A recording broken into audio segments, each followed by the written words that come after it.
aula! Exatamente, hoje a gente vai falar de classicismo. Classicismo. Começa do seguinte.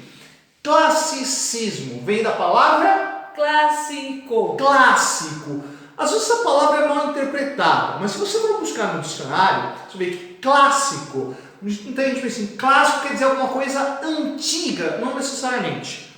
Clássico, se você buscar no dicionário, você vai encontrar o quê?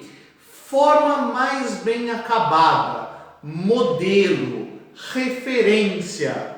Uma outra tradução que você vai encontrar para clássico é tudo aquilo que está ligado à antiguidade clássica, ao modelo grego e ao modelo romano. No caso do classicismo, a gente está falando das duas coisas, né? Que nem a gente estava falando no último aula, que a gente está falando de humanismo. Sim. Né? Humanismo já reconheceu, olha, humanismo tem a ver com o renascimento. Mas que nem a gente falou na última aula, não é o renascimento das tartarugas ninja, né? Não é o pessoal Leonardo, Donatello, Michelangelo. Agora que a gente vai entrar no momento desse pessoal. Porque lá no humanismo a gente está falando do começo do renascimento. Agora a gente está entrando até numa questão mais maneirista, né? Que vai lá para o final do renascimento, que vai abrir espaço lá na frente para o barroco. Só que isso é outra aula, tá? Então hoje eu vou pegar aqui, segunda parte do renascimento. Então, primeiro, a base do que a gente teve na última aula, se você não viu a última aula, clica no card aqui, vou botar um link para você ir lá e poder ver a aula sobre humanismo, né? Então, tudo aquilo que está falando da base, né, que é sociedade urbana, pensamento burguês, antropocentrismo, tudo isso vale para o classicismo, né? Só que a gente está falando de uma fase agora bem mais rebuscada, principalmente por causa de um elemento importante, que é o quê? O descobrimento da América. Cara, aliás, a gente estava fechando a última aula falando disso, de descobrimento da América. Que, isso revolucionou, isso fez com que as pessoas começassem a pensar de outra forma, porque surgiram novas questões, né? Que mundo novo é esse? Aquelas coisas que falaram da igreja até então não são mais 100% verdadeiras, a gente precisa de outras fontes. E isso vai levar a um pensamento que é muito mais científico. O que não quer dizer que não vai afetar as questões religiosas, não é, professor? Sim, tanto que Martinho Lutero é desse período. Martinho Lutero, reforma protestante, cara. Reforma protestante é cristianismo burguês, né? Porque enquanto você vai lá olhar para o que era o catolicismo, você está falando de qual cristianismo? Um cristianismo medieval, né? Um cristianismo ligado a uma sociedade estruturada. Martinho Lutero, que é o primeiro grande reformador, você vai ter uma série de outros ali, mais ou menos contemporâneos a ele, né? Mas Lutero é o primeiro reformador. Uma das primeiras coisas que ele traz que é importante é o quê? A ideia do sacerdócio universal. O que é um sacerdócio universal? Cara, todo mundo é sacerdote. Você não precisa de um padre. Você quer falar com Deus? Você não precisa atrás do padre. Vai lá você e fala. Você quer saber o que Deus quer falar para você? Pega a Bíblia e lê. Mas a Bíblia não estava traduzida, né? Esse é o problema, né? Só que a partir desse momento a gente tem grandes descobertas que vão favorecer para a tradução da Bíblia, inclusive para poder pegar alguns erros, né, que foi feito do latim para o português, enfim, que quem acabou descobrindo isso foi até o Erasmo de Roterdã. Isso. Né? E assim, tanto que bom, depois a gente vai entrar no Erasmo de Roterdã, né? Que o Martinho Lutero achava muito legal o cara, até convidou para que iniciasse também ali a Reforma Protestante, mas ele acabou não indo. Mas a questão é, tudo isso se deu devido à grande descoberta de elementos como bússola, pólvora, mas da imprensa e do papel. A gente está falando para vocês desde a última aula que não tinha papel assim tão facilmente com o pessoal da Baixa Idade Média. Sim. Né? Que o papel, tudo bem, ele começou a ser feito ali na China no século XI, mas ele não chegava assim facilmente para a Península Ibérica. Mas a partir do século XIV e XV, o papel ele começou a ser produzido. Então, com isso, facilitou justamente com que a ciência também fosse vista por mais pessoas, porque agora sim começa a ter um registro. Você pode usar um elemento ali para poder fazer anotações daquilo que você está pensando, né? Tanto que é nesse período que a gente vai ter ali a discussão do modelo que antes era visto pelo Ptolomeu que a Terra era o centro de tudo, né? Geocentrismo. Então, aí depois, nesse período justamente que aparece Galileu, por exemplo. Que né? vai falar do heliocentrismo. Galileu, Nicolau Copérnico. Perceba um negócio interessante. Quando a gente está falando de técnica nesse momento, nada é muito revolucionário, né? Porque você pega, a imprensa de tipos móveis. O que o Gutenberg fez foi pegar os tipos, né, os carimbinhos da letra, fazer em chumbo, que era um material mais durável, e conseguir mover eles, né, trocar em cima da mesma placa. Esse tipo de impressão já existia em madeira há muito tempo. Né? Quando você fala do papel mesmo, que nem a professora estava falando, cara, isso aí tinha ali, cara, 400, 500 anos de uso, né? E de repente isso começa a ter um uso melhor. Então, essa série de ferramentas que de certa forma já existiam, vão começar a ter uma nova função. Por quê? A forma de pensar mudou, a forma de olhar para o mundo mudou. Quando a gente fala de anotação, eu só lembro do Da Vinci. Pois é. Que fazia todas as anotações. Então, os caderninhos dele são riquíssimos, né? Porque ali ficou justamente nos projetos dele. Ou seja, era um mundo em que começou-se a discutir sobre a questão realmente do papel da igreja, do papel das próprias pessoas que ali governavam, tudo por conta daquilo que nós já estávamos falando sobre a evolução da burguesia. Né? E também foi nesse período que a tecnologia chegou para as grandes navegações. Sim, né? É quando vai surgir lá, indo para o nosso foco, lá quando você vai surgir lá em Portugal, a chamada Escola de Sagres, né? Vai ser fundamental não só para o desenvolvimento de técnicas, mas para a difusão de técnicas. A Escola de Sagres não era uma escolinha com um bando de alunos sentado aprendendo. Não, era um bando de cientistas parando para trocar ideia. E falaram, olha meu, tá vendo essa ferramenta aqui? Ó? Essa ferramenta aqui chama astrolábio. Quem estava fazendo isso aqui eram os islâmicos. Vamos estudar para ver como isso funciona? Vamos aperfeiçoar a coisa? Vamos fazer mapa do céu? Ou seja, todo conhecimento que já havia começa a ser reorganizado, vamos dizer assim. Tanto que a gente já viu em humanismo que a escolástica, né, que foi aquele conhecimento grego ali adaptado para a fé católica, já estava sendo discutido. Então, no classicismo, isso realmente é bastante discutido. Então, assim... E até superado, né? Você na verdade, passo além para porque isso. Os caras vão realmente buscar as fontes clássicas do jeito que elas são. E ali vão acabar traduzindo um pensamento para colocar dentro também das artes e das letras, né? Tanto que a gente vai ter aí nesse período o Nicolau Maquiavel, que escreve O Príncipe, e como eu falei para vocês, o Erasmo de Roterdã, né? Que o Roterdã ele vai escrever uma obra que é muito interessante, que ele vai acabar criticando demais a questão da igreja. Só que ele critica isso de uma forma totalmente satírica, tanto que a obra não foi aceita do jeito que ele gostaria, porque ele queria que chocasse as pessoas e ali causasse reflexão, mas as pessoas acharam engraçadíssimo, inclusive o Papa. Inclusive o elogio à loucura chegou a virar peça de teatro. Um negócio que era uma crítica, virou uma história para contar para divertir, porque era legal pra caramba. Porque ele fez em cima de várias alegorias, né? Então, em cima também daquela questão de discussão do teatro negro, que acaba. Do grego. Falei negro? Negro, mas é o grego. Grego. Do teatro grego, desculpa, que acaba falando sobre. Colocando elementos para poder traduzir algumas questões características ali da época, né? Por exemplo, a gente já viu em Gil Vicente, inclusive, né? Sim. Então o Erasmo vai fazer a mesma coisa. Então ele vai pegar ali, por exemplo, uma personagem que vai significar o amor próprio, o outro que é o elogio, o outro que é o esquecimento, o outro que é a preguiça. E ali ele personifica esses sentimentos, esses personagens, para poder fazer essa crítica a toda essa situação. Ou seja, a gente percebe que vai ser uma obra muito mais racional. Né? Aliás, falando de racionalismo, deixa eu dar até um passo antes que a gente passou rapidão sobre o Maquiavel. Maquiavel é um cara interessante, né? A obra mais conhecida do Maquiavel chama O Príncipe. Só que é um detalhe interessante, porque o Maquiavel não era monarquista, ele era republicano.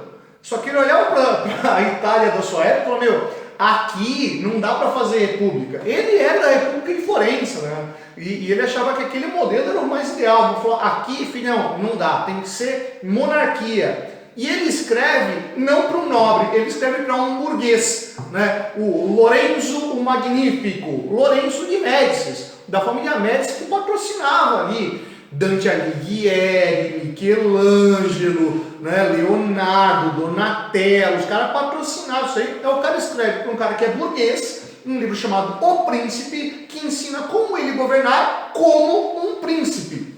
Exatamente. E aí que a gente também tem um conceito, né, de maldade, né, de você criar medo na sua população para eles te respeitarem, né? Daí que nasce o termo maquiavélico, né? E coitado do Maquiavel, porque de maquiavélico ele tinha muito pouco, viu? Ele foi muito mal interpretado, porque ele tá falando assim, gente, a vida é assim, cara, desculpa, não é que eu gosto disso, mas, cara, às vezes você tem que ser cruel, às vezes tem que ser maldoso, às vezes tem que passar por cima de pessoas que são aliadas suas, mas, cara, a vida é assim.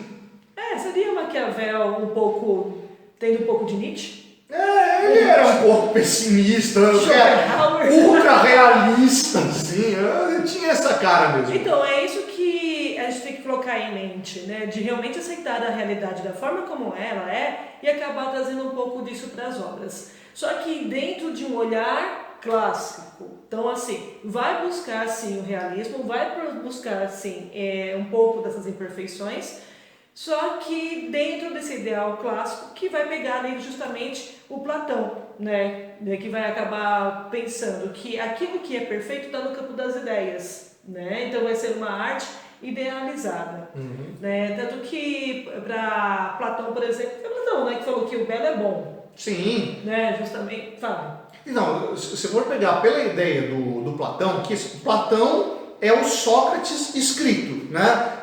O que o Sócrates não deixou nada escrito foi lá Platão e escreveu. Literalmente. Ele vai dizer o quê, cara? O que é o belo? O que é o bonito, né? O bonito é aquilo que é bom, que é aquilo que auxilia, aquilo que é prático, né? O Platão vai jogar tipo assim em questão. O que é mais bonito? Uma colher de madeira ou uma colher de ouro? O que é mais bonito é uma colher de madeira, não é uma colher de ouro. Ah, mas é de ouro, é de um metal nobre, tem um brilho próprio, mas você vai pegar a sopa e enfiar na boca, ela vai queimar a tua língua. Pega de madeira, madeira isotérmico. É muito mais belo a colher de madeira. Porque o que é belo é bom, é funcional, né? Então, não basta apenas ter beleza, tem que ter uma beleza prática. Por exemplo, a ideia da caravela.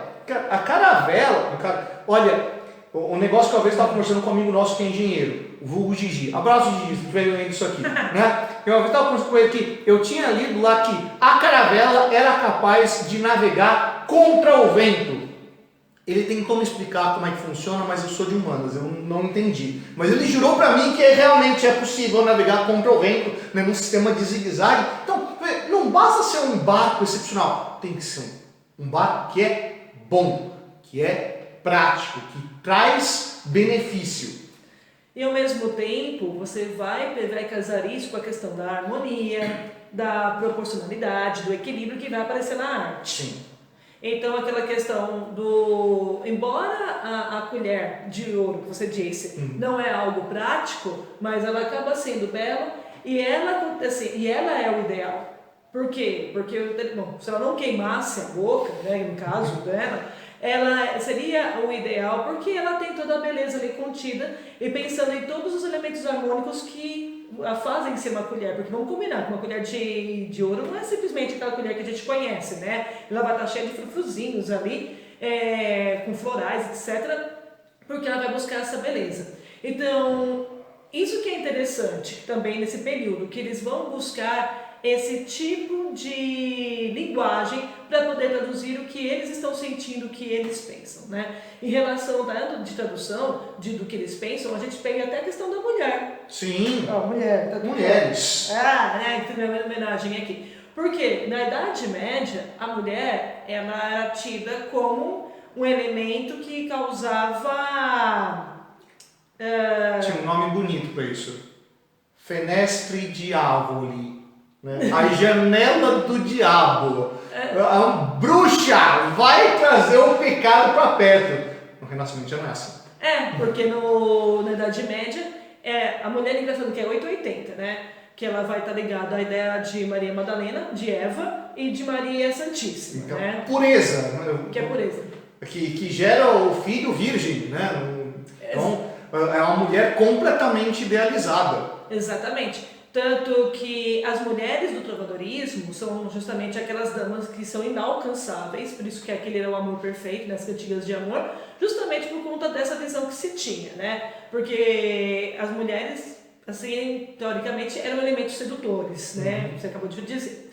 Agora, já na idade do Renascimento, no Renascimento, a gente vai ter uma transfiguração dessa visão da mulher. Por quê? Porque aí a gente entra com Platão novamente, né? O que acontece? O amor pertence ao plano das ideias, porque o amor é perfeito. Sim. Quem desperta o amor no homem? É a mulher. Logo. Então a mulher deve ser perfeita. Exato.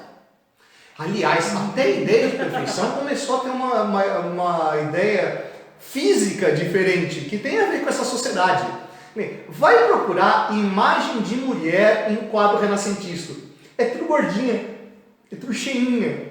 Você olha pra Mona Lisa, não tem a saboneteira aqui, né? O colo dela é cheio, tem as dobras, tem onde pegar, né? Tem carne, assim. Por quê? Isso é sinal de prosperidade, né? Quem que era a mulher magrela? Era aquela camponesa que passa fome, que no máximo come um biscoito seco, né? A mulher burguesa, né, tem comida no prato, tem carne, isso é bonito, né? Gisele Bündchen no Renascimento, nossa, coisa horrorosa, saco de osso, não, a mulher tinha que ter carne ali, né?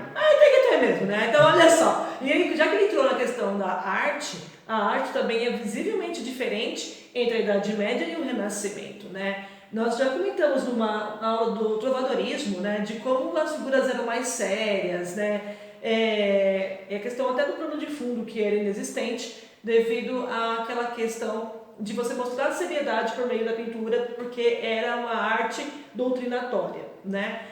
E não que no Renascimento também não fosse, porque novamente há ali críticas à igreja, né? Então nós inclusive o Fábio já comentou sobre isso, mas o que na Idade Média, né, o poder estava centrado nas terras, já no Renascimento isso já não acontece. Inclusive a igreja perde muito poder por causa disso, né? Sim, porque se a gente está falando de uma pessoa burguesa, né, não estamos falando de uma pessoa com terra. Quem tem terra é nobre.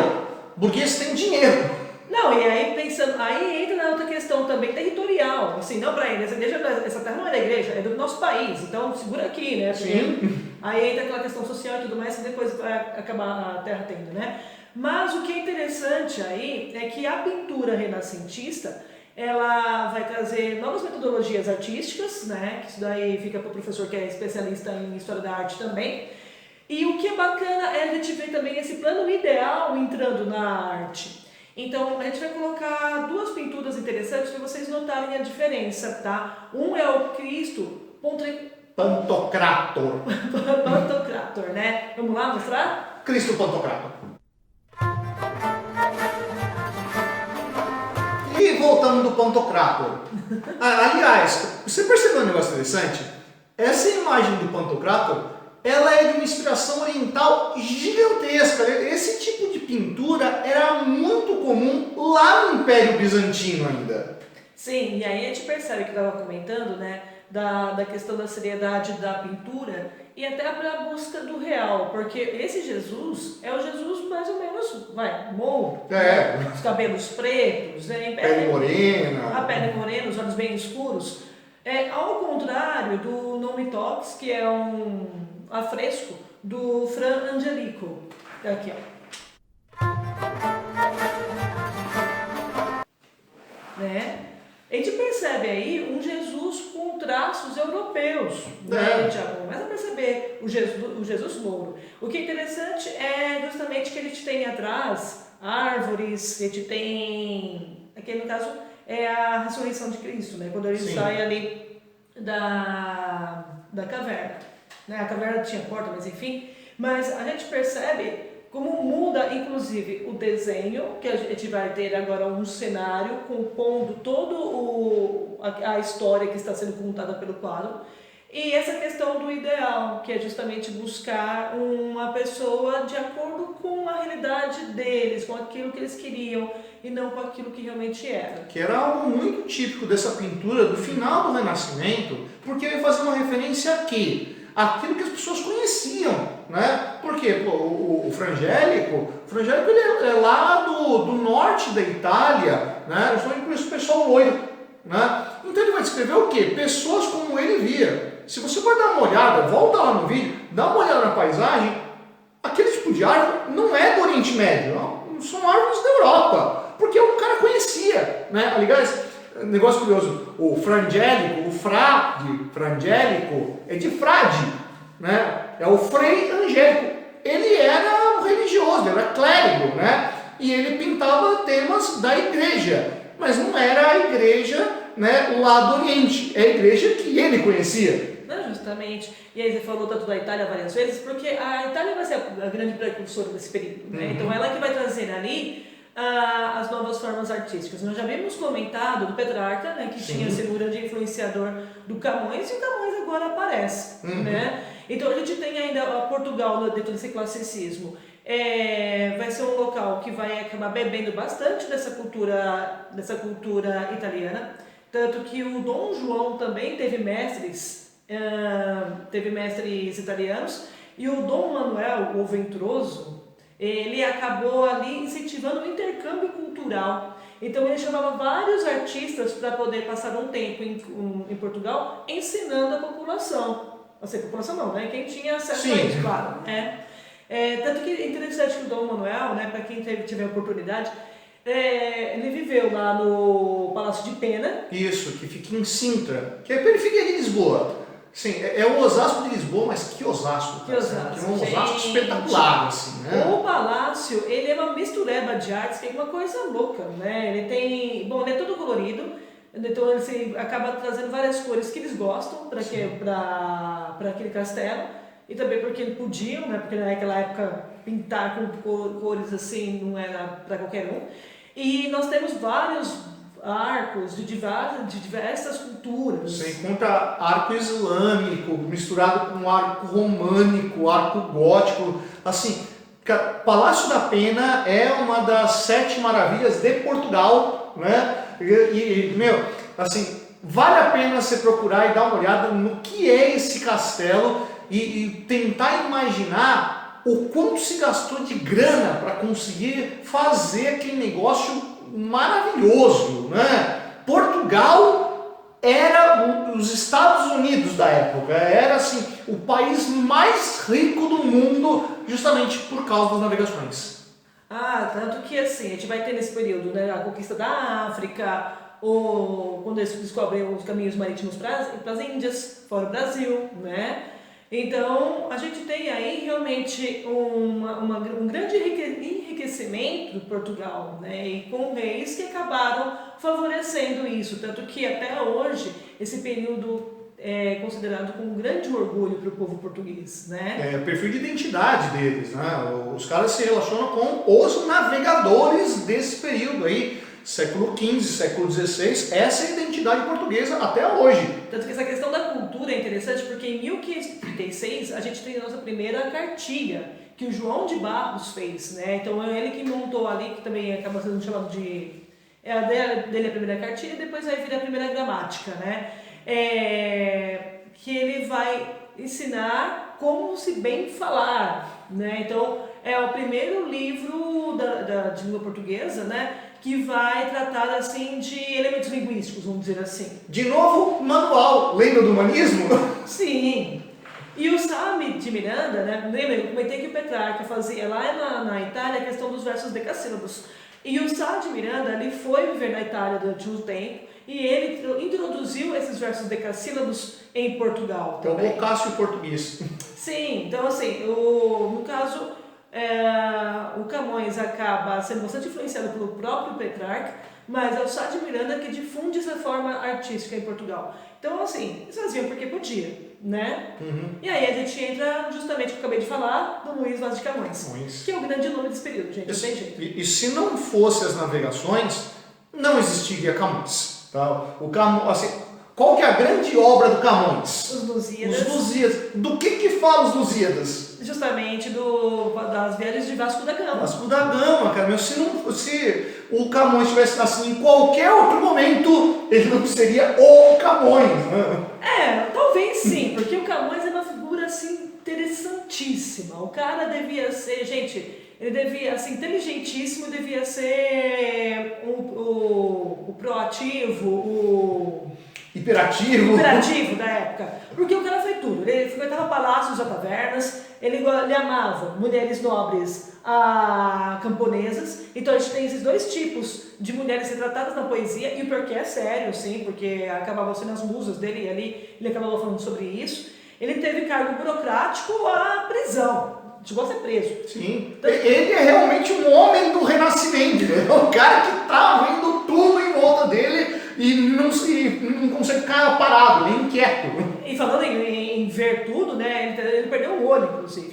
Então nem tudo ele conseguiu ver depois de um tempo. Assim, começou a ficar meio difícil. E aí que é interessante, né? Porque a biografia do Camões é algo um pouco complicado, porque não tem tantos documentos assim da época que acaba revelando realmente quem era Camões. Então tem muitas histórias que são reais ali, porque tem uma documentação guardada, mas tem muita coisa que acabou vindo pelo popular, então acaba... Ele virou um personagem também. Misturando, justamente. Tanto que essa perda do olho, né? Há historiadores que dizem que ele perdeu na Batalha de Ceuta.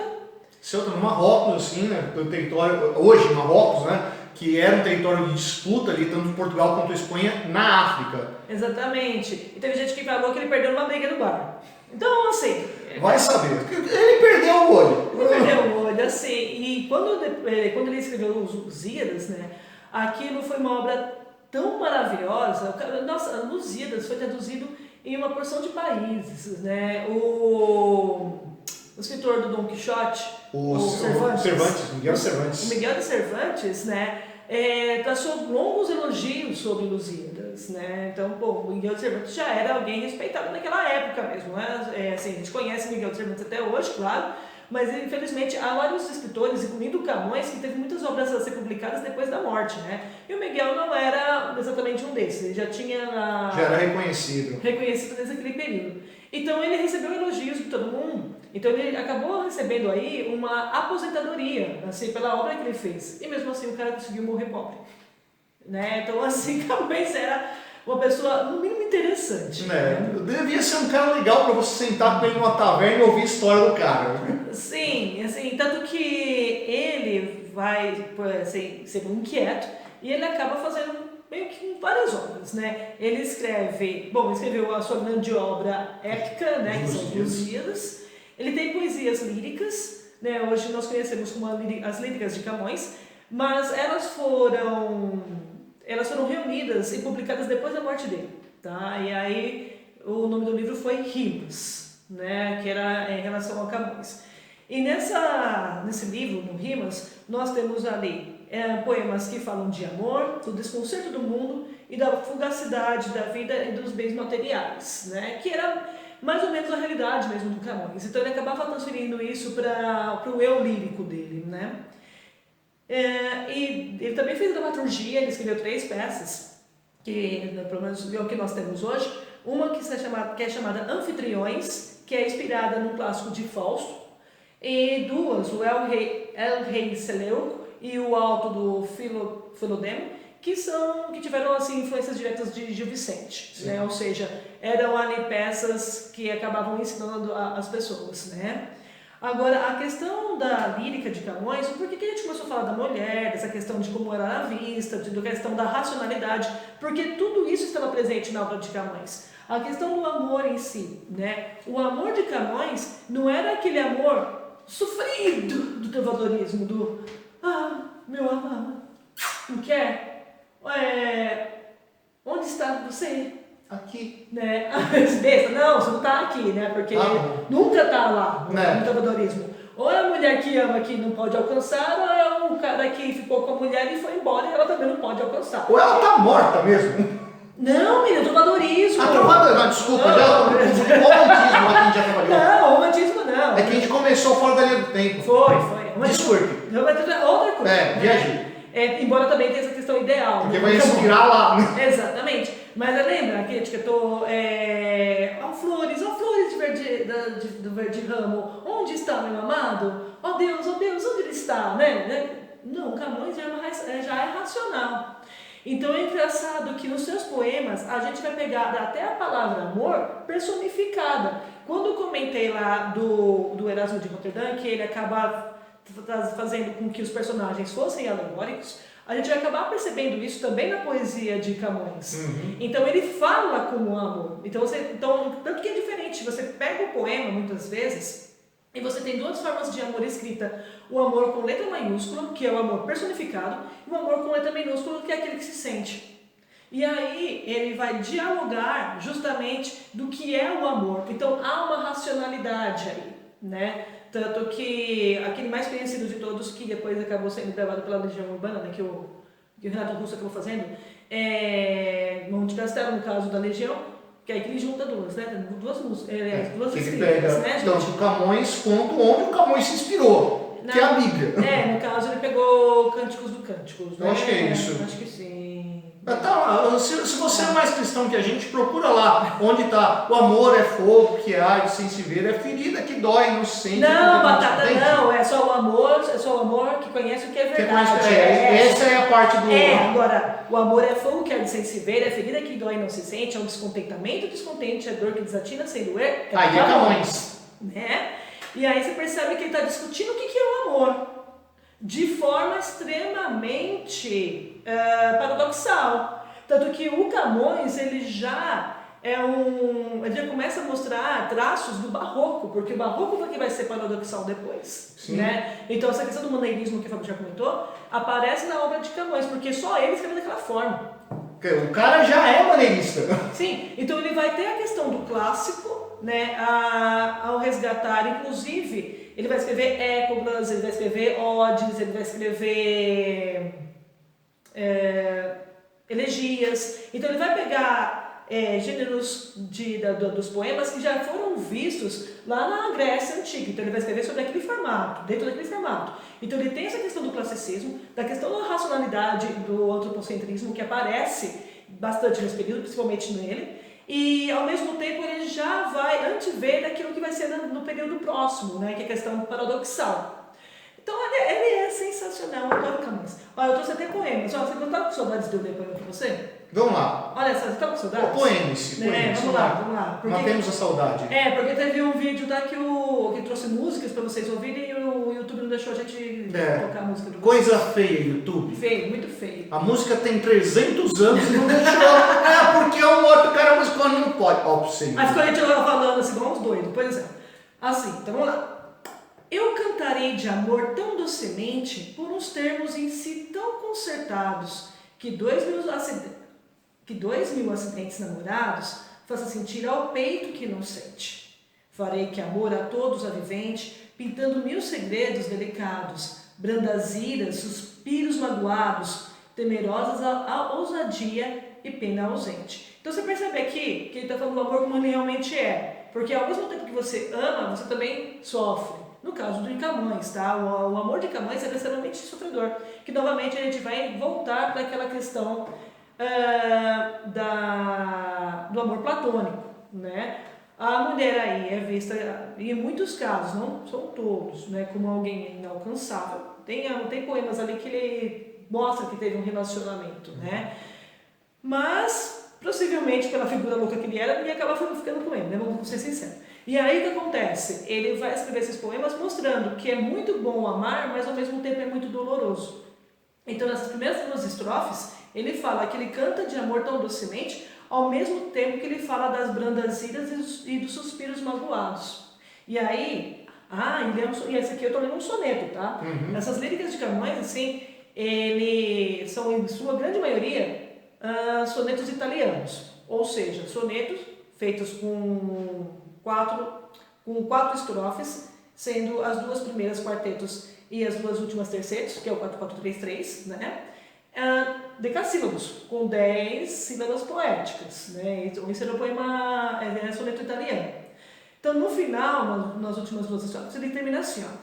Também, senhora, no desprezo honesto de vossa vista branda e rigorosa, contentar-me-ei dizer na menor parte. Olha lá, então a mulher tá lá olhando pra ele, tipo assim, né? Como se fosse um inseto. Né? E ele mesmo assim tá lá, feliz. Porém, pera cantar de vosso gesto a composição alta e milagrosa, aqui falta saber engenho e arte. Né? Então, a gente percebe que, aqui no caso, há uma segunda pessoa que ele está fazendo diretamente para a senhora geralmente com letra maiúscula, né, que vai aparecer, e acaba até trazendo traços clássicos, igual o senhora que a gente acabava vendo também no trovadorismo. Mas a gente percebe essa discussão que existe do que é o amor para ele. Né? Olha a questão da racionalidade. A questão do mundo desconcertado, nossa, eu particularmente são os poemas que eu mais gosto, assim. Por exemplo, esse. Os bons vi sempre passar no mundo graves tormentos, e para mais me espantar, os maus vi sempre nadar em mar de contentamentos. Olha, gente, falando da política brasileira. Cuidando alcançar, assim, o bem tão mal ordenado. Fui mal, mas fui castigado. Assim que só pra mim anda um mundo desconcertado. Então, tipo, só eu que me ferro nessa vida? Só no meu, não dá. Então, ele acabava, como eu comentei, trazendo isso para os poemas dele, né? E aí, para poder fechar, para falar dos Lusíadas, que o Fábio já comentou, cara, ele é sensacional, realmente. Né? Bom, a começar que ele dividiu o poema dele em cantos, que realmente era como era feito na As epopeias, né? Quando você vai pegar lá a Ilíada, a Odisseia, a Eneida, né? É essa forma clássica de poema. Exato. E olha, segura aí. É um livro, claro, né, de um poema épico, ou seja, é da história do povo português, das vitórias do povo português, que foi justamente a saída do povo português de Portugal até as Índias, né? Olha o nome, Os Lusíadas, que quer dizer no final os portugueses, né? Os lusos. Sim, os lusos, né? Que ele vai buscar até esse termo lá do Abretão, o nome do... Não, é porque foi um filósofo que, assim, ele trouxe os lusos porque eram os povos antigos que moravam ali. Sim, ali era a Lusitânia na época da conquista romana, né? Então os lusos que estavam lá eram povos assim, pré-romanos, né? Daí que vem o nome. Exatamente, então, ou seja, esse foi o nome resgatado, né? E, segura aí, essa história tem 8.816 versos. Que é verso a dar com pau. Dividido em 1.102 estrofes, tá? Ou seja, o Facebook não quer deixar uma pessoa fazer isso atualmente, né? Todas feitas de 8 versos, né? São estrofes com 8 versos, que é a oitava real, com as rimas AB, AB, AB, CC. Rigorosamente dessa forma. Então são 8.000 versos feitos dessa forma. De imaginação, não? De imaginação. Dividido em 5 partes, igual eram as epopeias gregas, né? E até quando você vai pegar já as renascentistas, quando você vai olhar, por exemplo, que a gente já falou, o Dante, né? Ele segue uma estrutura, não é exatamente a mesma estrutura, mas vê, um poema longuíssimo, né? Todo rimado e dividido em momentos específicos, né? Porque a epopeia vai ser justamente a história de um povo vencedor, né? Sim. Essa é a grande diferença, né? Que o Dante não vai falar sobre isso. Mas de um né? povo, né? Sim. A composição, né? Ele é dividido em 5 partes. As 3 primeiras estrofes é a proposição. Então é quando apresenta o tema que vai ser discutido ali durante toda a história. A proposta. Sim. É de lá que vem os versos que geralmente as pessoas decoram, assim. Aquele único que você conhece, sabe, que você não leu os Lusíadas ainda? Então, aquele lá. Que é assim: as armas e os barões assinalados, que da ocidental praia lusitana, por mares nunca diantes navegados, ou dantes navegados, passaram ainda além da Taprobana. Em perigos e guerras esforçados, mais do que prometia a força humana, e entre gente remota edificaram novo reino, que tanto sublimaram. Então, olha lá, tá vendo? Olha o que você vai ler, né? Essa questão do por mares nunca antes navegados, eu vivo usando quando eu estou usando o Waze. Vamos lá. A invocação, ela pega as estrofes 4 e 5, que é quando invoca-se, né, as Tágides, que são as ninfas que habitam o rio Tejo. Então, se você perceber, não é simplesmente uma história do povo português, show de bola, né, gostosão, que vai lá e consegue conquistar uma nova rota. Essa é a questão, né, que eles conquistaram uma nova rota. Para conseguir chegar na Índia. Para conseguir chegar na Índia.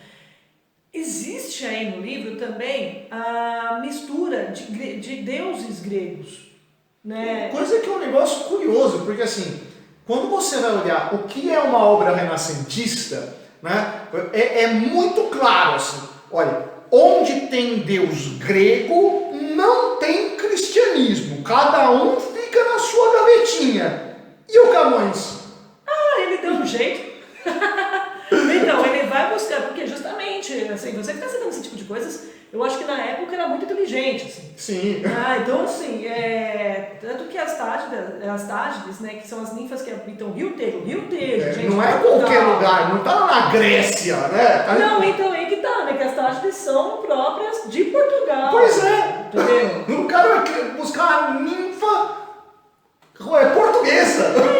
Entendeu? Então, assim, pra ela vai invocar. Aí depois, você percebe, os 3 primeiros versos é proposição, depois do 4 e 5 é invocação. Aí do 6 ao 18 é a dedicatória ou oferecimento. A quem? Dedicatória monstruosa. Exato, ao rei. Qual rei que era da época? Dom Sebastião. O Desejado. Só que ele tinha 12 anos. Pois é. Tá, ele já tinha 12 anos. Então, na época, ele foi uma dedicatória ao rei menino. E que esse cara foi um baita de um problema. Porque assim, o pai dele, né, não tinha filhos homens. E assim, precisava de um filho homem para herdar o trono, né? E assim, a população portuguesa começou a encomendar missa, fazer procissão, porque desejava um filho homem. E veio Dom Sebastião, o Desejado, né? Que não é o desejo, nossa, que lindão que você é, nossa, como eu te desejo. Não, é o que o povo português desejava que viesse Dom Sebastião, mesmo sem saber quem ele era. E guardem esse nome, que esse filme vai aparecer em outras situações. Eu acho que eu até já citei dentro da aula do romantismo, né? Sim, passou superficialmente, mas chegou a citar. O nome dele apareceu. A gente não falou do romantismo português ainda. Não. A gente não fez a aula do romantismo português. Mas, assim, até hoje, pessoas, existem sebastianistas, tá? E o Dom Sebastião depois apareceu novamente, citado no livro Mensagens, do Fernando Pessoa. Então, é assim, e os sebastianistas são citados também na obra de Almeida Garré. Só para te orientar, esse momento sebastianista é por quê? Porque o Dom Sebastião morreu bastante jovem. Né? Aos 16, né? E assim, ele morreu em Ceuta. Né? Ele foi para lá e nunca mais voltou. Aí, como não tem corpo, existe a esperança que Dom Sebastião um dia vai voltar e salvar Portugal. Você vai encontrar esse espírito sebastianista até no Brasil, quando você olhar para o movimento messiânico, Canudos, Contestado, assim, tem uma força que virá e nos salvará, né? Tudo isso vem dessa tradição portuguesa do Dom Sebastião. E aí guarde o nome do Dom Sebastião, porque ele vai ser um nome que vai ser requerido depois dentro do romantismo português, com Almeida Garré, vai aparecer o sebastianismo dentro da obra, porque o sebastianismo, né, vai ser sinônimo de conservadorismo.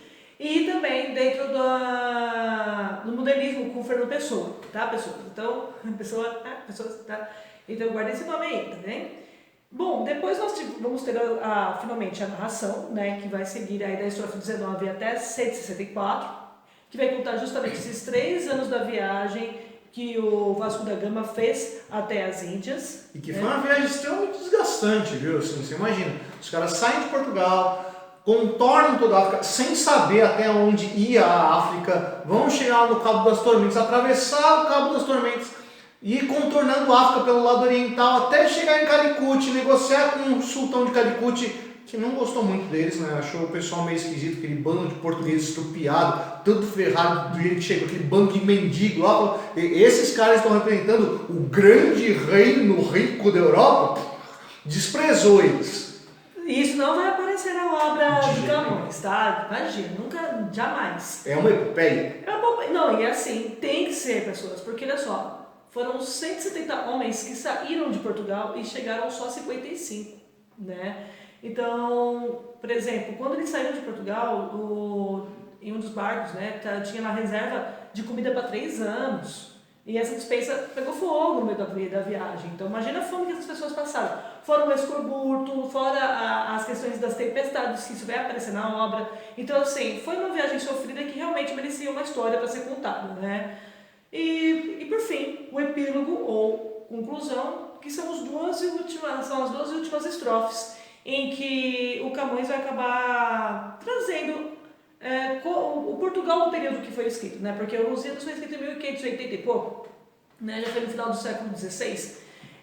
Então, ele já vai demonstrar uma questão das descobertas das novas terras. O Brasil até mencionado claramente que não conheceu o Brasil, Sim. porque não era nem chamado de Brasil naquele período ainda, mas é mencionado, mas também assim, um certo descontentamento ali com o sentimento pessimista que os portugueses tinham, porque aquela coisa, né, gente? Sempre passado melhor do que o presente, então... Sabe aquele seu tio que fala assim, na minha época era muito melhor? Então, isso. O sentimento era aqueles, exatamente, ainda mais com o passado glorioso desse, né? Pois é. Tanto que os Lusíadas não começa no início. Começa de onde? E aí, como que começa? O canto 1 começa quando os portugueses estão ali na região de Moçambique, Madagascar, né? Ou seja, já passou ali, né? Já atravessou o Cabo Sumi, já está na face oriental da África. Sim, então começa a história com os portugueses aí e com uma discussão dos deuses, né? De será que eu vou proteger? Será que a gente vai deixar eles chegarem até lá mesmo? Será que eles estão achando que eles são o quê, né? Então tá lá uma reunião entre os deuses, tanto que a Vênus é muito afeiçoada ao povo português, no caso, e Marte, porque Marte não teve um casinho ali com... Teve, nasceu Mercúrio, inclusive, dos dois. Então... Mercúrio não, desculpa, Cupido. Então, aí não teve um casinho ali, então os dois até ficam a favor de Portugal, mas Baco não quer, né? Porque Baco acho que ele não deve chegar até lá. Júpiter determina, não, relaxa, deixa os caras chegarem, mas o Baco não, porque o Baco vai ser a representação do Oriente, ou seja, dos povos pagãos. Ô, professor, que coisa feia. Exatamente, dos povos pagãos. Enquanto Vênus vai proteger ali os povos cristãos. Brincadeira, tá? Os povos cristãos. Então, perceba que essa questão da religião, por isso que a gente comentou, né, que o Camões ia dar um jeito nisso. E deu, né? Então, o Baco, né, vai, durante toda a obra, dar um jeito de se inserir no sonho das pessoas, ou ele mesmo vai se transfigurar numa pessoa e vai conversar com pessoas, assim, com gente importante, tudo para dificultar a vida dos portugueses para chegarem nas Índias. Isso, tem que ter um adversário, senão não tem graça a história. Não, né? Então, assim, tanto que o canto 1 é este. No canto 2, como está falando desse disfarce de Baco, né? Ele já se transveste de novo e vai falar lá com os nativos que, no caso, os portugueses estavam chegando em Mombaça. E aí fala lá para os nativos, esses caras não prestam não, né? Toma cuidado com eles. E a ilha já estava assim, pronta para recebê-los, né, na porrada. E o que a Vênus, muito esperta, fez? Falou, safadinhos, não vai chegar até lá. Pega, conversa com as Nereidas, né? As Nereidas vão lá, dá um jeito e acaba tirando o barco da rota. Nereida, se você não sabe, é uma sereia com 2 pernas, né? Tem uma cauda em cada uma. Sabe aquela lá daquela cafeteria que não paga pra gente, então não vamos falar o nome dela? Então, que tem 2 rabos assim? É, uma nereida. Muito bem. Paga, né? Paga nós! Paga nós, né? E eu esqueci o nome da cafeteria, meu Deus. Não esquece, não vai pra falar. Se não paga nós, não fala. Tá, vamos lá. E aí, a Vênus e as Nereidas conseguem fazer com que o barco saia da rota, né? E aí, em sonho também, aí acaba convencendo o Vasco da Gama de que o outro caminho é melhor. E isso, o outro caminho, que é Melinde, vai ser atingido no canto 3, que é quando o Vasco da Gama chega em Melinde, é muito bem recepcionado pela população lá, e aí a gente vai começar a ter, novamente, um retorno, né? um flashback, das histórias de Portugal. Você acha que é só Hollywood que faz essa história que começa no meio, vai pra frente e volta? Olha, a mãe já tá faz tempo fazendo isso. Exatamente. E aí, ele vai contar essa história pro grande chefão lá de Belinte, né? E ali ele começa a contar toda a história. Então, no canto 3, ele fala da fundação do Viriato, começa pelo Viriato, da fundação portucalense, do primeiro rei, Dom Afonso Henriques, da fundação da Universidade de Coimbra, que primeiro era de Lisboa. De Lisboa, depois foi para Coimbra, né? Da morte de Inês de Castro, que nós já Aquela que a gente citou aí. Exatamente, lá com o Fernão Lopes, só que não de uma forma tão sanguinolenta, assim, igual foi o Fernando Lopes, porque o Fernando Lopes estava fazendo história mesmo, né? O Camus estava fazendo uma narrativa criativa, então colocou um pouco mais de paixão ali na questão, né? No canto 4, percebe, continua contando a história de Portugal, né? Ele vai falar da dinastia de Borgonha, da dinastia de Avis, da batalha da Aljubarrota. Isso. Nossa, como quase não sai. Nome árabe, né? Fazer o quê? Exatamente. E dos primeiros empreendimentos ali marítimos já feitos por Dom João VI e até do Dom Manuel. Que é o cara, é o rei do período das conquistas, né? O Dom Manuel. Quando vai chegar na América. Exatamente. E o que é interessante no canto 4 é justamente o episódio do Velho de Restelo. Por quê? O Velho de Restelo, ele vai significar essa questão conservadora que era dada por um pensamento medieval. Qual é? Um argumento muito bom, diga-se. Ele chega, assim, os marinheiros vão partir. Então nesse ponto, né, olha só, ele faz esse flashback da história de Portugal e aí volta para o início de quando os portugueses saem do porto ali para poder desbravar os mares até as Índias, né? E o velho fala, pra que vocês estão fazendo isso? As coisas já tem o que comer aqui, as esposas estão aqui, os filhos estão aqui. Onde vocês vão? Vai ter bolo, né? Exatamente. Então, o Velho de Restelo, esse episódio é bastante interessante porque, de verdade, você lê, né? E é a voz do velho mesmo falando, você não tem como não tirar a razão dele, né? É velho, deve ser sábio, né? Às vezes é só um chato há muito tempo, verdade. De certa forma, o cara tem razão, porque, poxa, voltaram só 55 pessoas das 170 que foram embora. Mas voltaram 55 com glórias para Portugal, né? Porque foi um período riquíssimo de Portugal, diga-se, todo o século XVI, né? Bom, acabado o episódio do velho, os portugueses realmente lançam-se ao mar. E aí a gente entra no canto 6. Agora eu começo a aventura. Desculpa, no canto 5. É aventura mesmo, porque aí vai ser descrito a tromba d'água que eles pegam no meio do caminho, né? E o fogo de Salterno. Então, isso é contado como ações assim místicas, né? Afinal de contas, eles nem sabiam que isso são fenômenos marítimos, né? Imagina você num barco no meio do mar, sem nenhuma terra por perto, e de repente começa a cair a tromba d'água em cima da tua cabeça. Mano, e esquece qualquer tipo de racionalidade. Não, e o desenho da tromba d'água, que é uma coisa muito bonita, né? Porque assim, são aquelas nuvens e é aquele. Parece aquele dedo de água vindo do céu e tocando a água. Não, e o fogo de Salterno, né? Que é até uma referência a Santo Ermo, que era o santo protetor dos navegantes. Exatamente. Então a gente tem essa, assim, que era justamente aquela tempestade de raios e tudo mais, que parecia fogo e deixa o mar muito bonito, né? Ou seja, questão de divindade. Então isso é descrito dessa forma.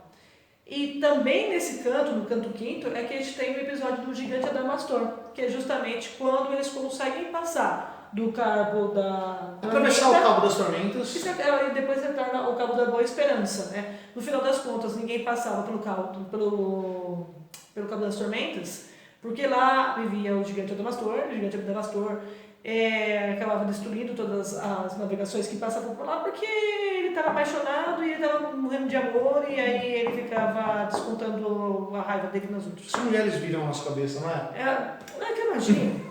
Aí, enfim, ele e o Vasco da Gama tiveram uma conversa ali, uma questão psicológica, e aí ele ficou bonzinho e voltou pro fundo do mar. E aí eles conseguiram passar e virou um lugar bacana, tanto que mudou de nome, né? Nossa, o Gigante Adamastor é sensacional. Assim, me lembra até alguns episódios em Portugal mesmo, né, que eles colocam esse gigante assim, como realmente o cara gigante, assim, todo mundo com cara de malvado inicialmente, para depois ficar manso. É muito legal. No canto 6, os portugueses continuam partindo.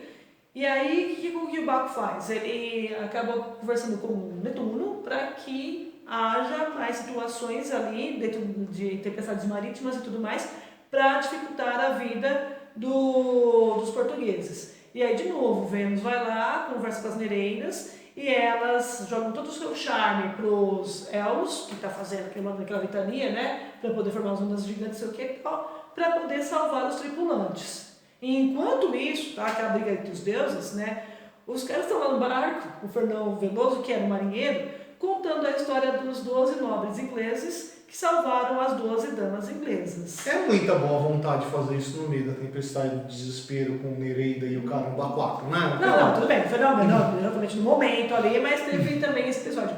Ou seja, você imagina o tamanho desses cantos, né, que deu para dizer tudo isso em 8 versos cada estrofe, gente. É muita imaginação. É muita imaginação. No canto 7, finalmente, o Vasco da Gama vai chegar a Calicut, só que foi aquilo que o Fábio comentou, não foi fácil assim, né? Então, quando chegou a Calicut, ele ainda conseguiu achar o Musaib, que foi o intérprete entre os dois povos, né? Então, ele manda lá na verdade, ele manda lá para Terra Firme o irmão dele, é Vasco da Gama, Pedro da Gama? Não lembro o nome não. Assim, então o irmão dele vai até a ilha, encontra esse intérprete, os dois conversam e ali os dois começam a começar a fazer comércio para a população poder descer e tudo mais, né? Isso vai pegar 2 cantos, o canto 7 e o canto 8. Só que no 8, o que acontece? De novo, Baco, sempre Baco, né? Ele acaba se disfarçando de Maomé e metendo a boca nos portugueses. Não vai lá com eles não, manda de safado, vagabundo, não faz isso não. E os caras convencidos, claro, falaram, não, o Mac falou, pelo amor de Deus, não foi qualquer um, né? Vamos aceitar. Vamos aceitar e assim, vamos catar esse bando de cachorro vagabundo aí, e não vamos apenas acabar com eles, mas também pegar o que eles têm lá no barco. Só que o Musaib já está afeiçoado aos portugueses, né? E aí conta o plano para os portugueses. O que eles fazem? Cai fora. Pega tudo que tinha que pegar, faz tudo que tinha que fazer, porque também teve um período aí, assim, já vai embora como aconteceu no episódio 3, né? No canto 3, que eles mal chegaram na ilha. Então eles conseguiram fazer todo o comércio. O Baco fez isso uma noite depois. Qualquer coincidência com Ulisses na Odisseia é mera coincidência, né? Exatamente. E aí eles voltam, conseguem pegar as mercadorias e voltar, né? No caso do canto 9, para Portugal. Só que o canto 9 é o fim do 10? Ainda não. Porque a Vênus, né, tadinho, ficou olhando lá, tadinho dos caras, sofrendo tanto, né? Eles merecem um descanso. Tem que ter um prêmio. Tem que ter um prêmio. Então, eles, numa ilha paradisíaca, né, ela prepara toda a ilha, ela manda lá o Deus Fama, que fala coisas maravilhosas sobre os portugueses, manda lá o Cupido, que solta um monte de flechinha lá das mulheres, as mulheres acabam apaixonadas pelos marinheiros, e lá eles chegam e realmente são muito bem tratados nessa ilha, né? Ficam um tempinho lá realmente descansando e sendo muito bem tratado como um deus. E no canto 10, a Tétis, né, que vai recepcionar os portugueses, o Vasco da Gama, no caso, recepcionar com um belo de um banquete maravilhoso e prevê as glórias do povo português, inclusive, e leva o Vasco da Gama para conhecer a máquina do mundo, né? E a máquina do mundo aí é uma representação da teoria geocêntrica do Ptolomeu. Então, assim, e aí finalmente, né, acaba a obra, depois com aqueles 12 estrofes que eu já mencionei, que é a conclusão. Então, é interessante que o Fábio comentou agora sobre Ulisses, que essa obra é colocada ao lado das 2 epopeias homéricas, né? A Ilíada e a Odisseia. Sim, ela tá, só que com a vantagem de que ela foi uma história que realmente aconteceu, né?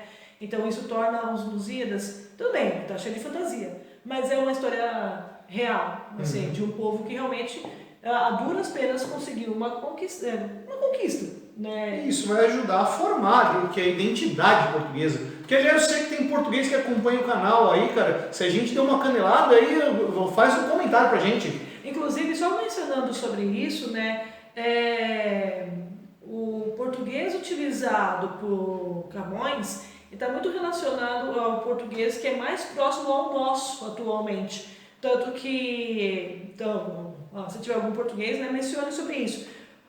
Os portugueses de Portugal não conseguem mais contar as 10 sílabas poéticas, tal qual nós conseguimos aqui no Brasil, porque já houve mudança da língua de lá para cá. Lá evoluiu mais rápido que aqui. Evoluiu, entre aspas, que não é bem essa palavra que se usa, mas sim, né, houve grandes mudanças na língua. Então, essa forma de nós falarmos, que é uma forma mais, assim, entre aspas, lenta, que a gente fala todas as vogais, né, acaba sendo uma representação daquilo, mais ou menos, aquilo que... É uma forma um pouquinho mais conservadora, não sei se Exatamente. é o termo, né? Sim, mas é conservadora assim, porque as colônias elas tendem a conservar mais a língua que foi recebida, né? Então a gente acabou conservando mais esse português que foi feito por Camões naquele período. Por isso que para nós os versos decassílabos A gente conta as 10 sílabas. com tranquilidade, né? Algo que não acontece tanto em Portugal atualmente. Não tem mais dificuldade. Isso uma informação a mais aí para vocês. Estamos na vantagem. E aí, fechamos então os Lusíadas? Fechou. E aí, cara, você curtiu o de hoje? Se você curtiu, vai lá embaixo dar um curtir. Se não curtiu, vai lá embaixo dar um curtir. É gentil da sua parte assinar o canal. Eu sou o professor Fábio. Eu sou a professora Rosi. Essa é a literatura do Suetônio e você, meu nego, você deveria estar estudando.